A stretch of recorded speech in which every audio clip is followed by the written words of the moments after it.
যখন ছোট ছিলাম তখন মনে মনে ভাবতাম মায়ের মতন হলেই বোধহয় ভালো হতো। মাকে না পড়াশুনো করতে হয়, না স্কুলে যেতে হয়, আবার টিউশনও যেতে হয় না, কঠিন পরীক্ষাও দিতে হয় না। এত কঠিন কাজ মাকে কখনো করতেই হয় না। মা কি করে বুঝবে পড়াশুনো করাটা কত কঠিন? সকাল আর সন্ধ্যা শুধু পড়াশুনো করতে বলে আমাকে। মনে মনে ভাবতাম কবে যে মায়ের মতন বড় হয়ে যাব।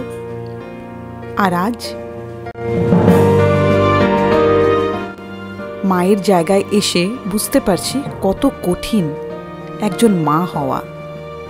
সংসারে সকলের জন্য প্রাণপাত করলেও কারোর মন পাওয়া যায় না।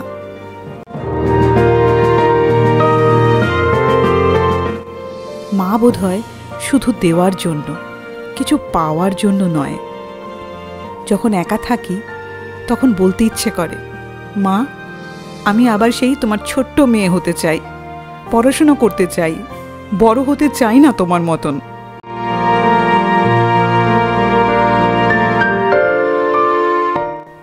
তোমার কষ্টটা বুঝতে চাই, তোমার পাশেই থাকতে চাই, তোমার হাতটা ধরেই চলতে চাই।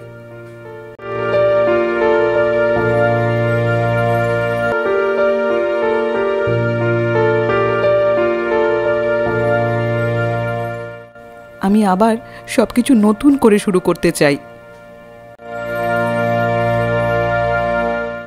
এখন আমি চাই পৃথিবীর সব মা ভালো থাকুক, সুস্থ থাকুক।